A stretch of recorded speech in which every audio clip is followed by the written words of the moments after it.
In the year 2045, humanity's gaze was fixed upon the heavens.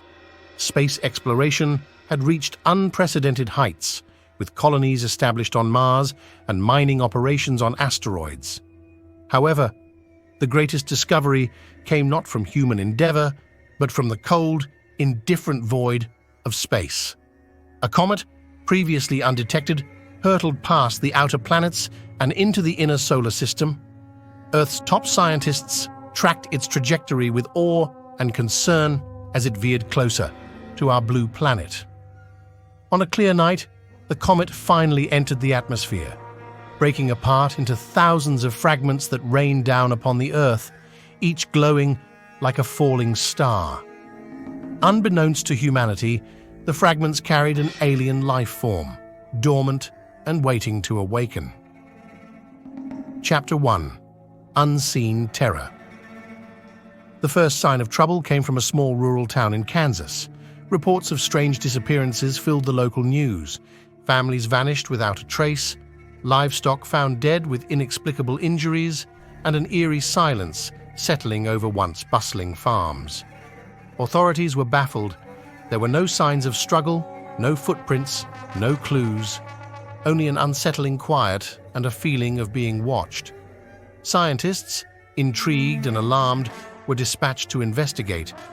Among them was Dr. Elena Vasquez, a renowned biologist with a specialization in extraterrestrial organisms. Upon arriving, Dr. Vasquez noticed an odd pattern. The disappearances seemed to follow the path of the comet fragments. With her team, she ventured to the impact site. They found a crater, its edges glowing faintly, and in the center, a metallic organic pod, empty and open.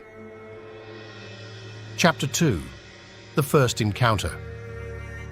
The creatures revealed themselves in the dead of night. They were tall, slender beings, covered in a chitinous exoskeleton that shimmered darkly. They moved with an eerie grace, their long limbs silent on the ground. But the most terrifying aspect was their faces, eyeless, with large, sensitive ears that twitched at the slightest sound. Dr. Vasquez and her team realized the creatures hunted through sound, navigating and locating their prey with an advanced form of echolocation. The first encounter was brutal. The scientists had set up camp near the crater, unaware of the approaching danger. One by one, they were picked off, their screams echoing in the still night air.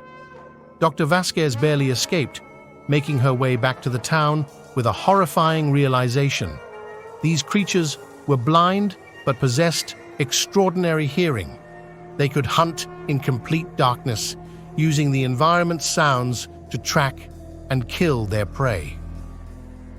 Chapter 3. Survival panic spread as the news broke. Governments declared states of emergency, and cities became ghost towns as people fled in terror. The creatures multiplied, their numbers growing as more pods opened across the globe. In a desperate bid for survival, people began to adapt. Silent zones were established, where noise was strictly forbidden. Communication moved underground, using vibrations and Morse code to avoid detection. Cities fell silent, and the once vibrant world became a landscape of hushed whispers and careful movements.